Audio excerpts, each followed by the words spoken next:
Hi, Matt McAleer, President, Director of Private Wealth, Cumberland Advisors, August 22nd, just after the close.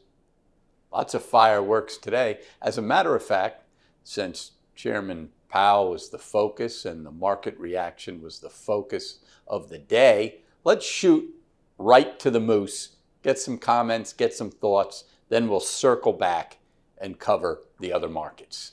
Hi, it's John Musso. I'm the Chief Investment Officer at Cumberland Advisors. It is Friday afternoon on August 22nd. This is the bond report. One of those days that you'll remember for the rest of this year. It was Jay Powell's speech at the Federal Reserve, basically the Kansas City Fed outing at Jackson Hole. And it had been much anticipated the whole week. The whole week was really centered on what his speech would be. And positive news both for bonds and stocks. My colleague Matt covered stocks. Look at the treasuries.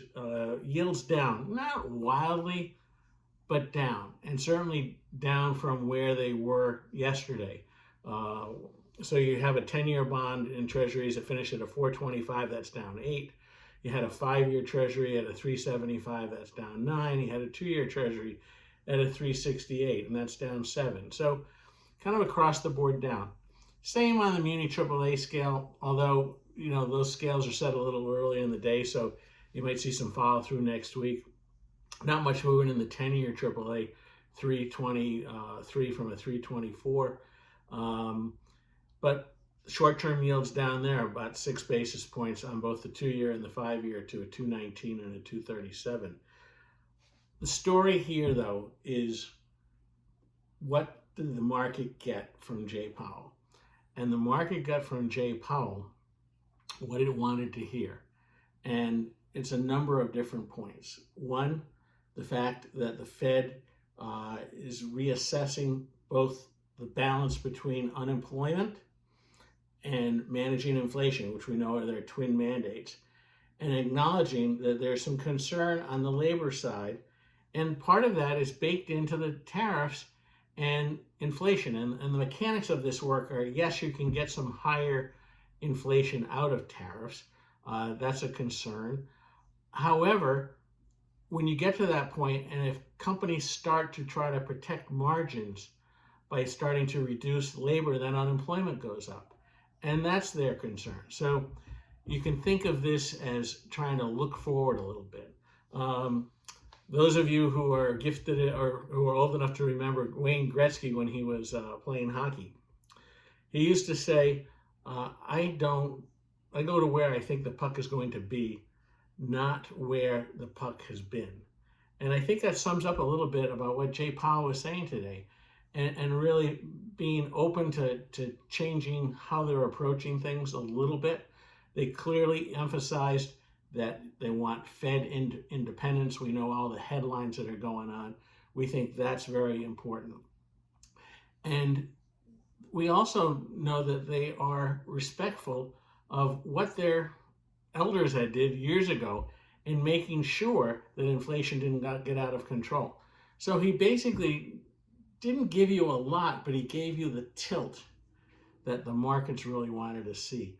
And they responded. Between now and September 17th, when the Fed meets, there's a number of data points. There's another jobs number early next month in September, and you're going to get another batch of CPI and PPI data. Next week, you're going to get the PCE data. We know that's the Fed's favorite measure of inflation, and it has more relevance with tariffs because it has the substitution effects in. Remember, the CPI number is a fixed basket of goods. The PCE number is a changing basket of goods depending on what consumers are doing. So if somebody doesn't like the product that's getting a 15% whack up in tariffs and maybe moves to a different product, that gets reflected into the number. So the Fed will certainly be paying attention to that next week. One thing I want to mention on the muni side, a big week for inflows, 2.3 billion in inflows. That's a big number for the muni market. And we know all the turmoil that the muni market went through at the end of July. The shoe's on the other foot now.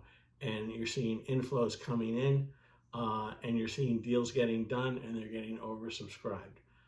Certainly, this has been continuing, ongoing good news for the muni market. Thanks, John. And as we discuss often on our weekly videos, for equity positioning, it's often not what the headlines say, but how the markets react to them. The headlines can say from day to day, from week to week, almost anything. They can almost be contradictory at times. We watch market action.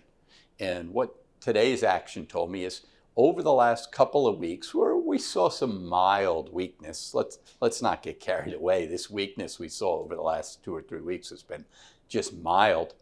But in terms of the hedging, people hedging portfolios through the options market and through short positions, that specific area got a little bit out over its skis. And that's why the reaction was so vicious to the upside in the first few minutes that Chairman Powell started speaking.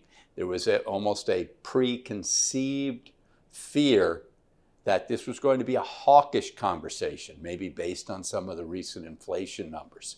That's why it's so important to keep an eye on market activity, not get too high, not get too low, keep comfortable within your allocations. So net, what was the S&P up 0.25% this week? You would think it was a snoozer, but early in the week, midweek, had some weakness. Not enough to get real excited on the long side with any additional cash. Today, that rip higher, we'll see how that holds Monday and Tuesday. Strong Fridays usually mean a decent open on Mondays. That follow through will be important right here in the vicinity of all-time highs. We'll see you next week. Enjoy the weekend.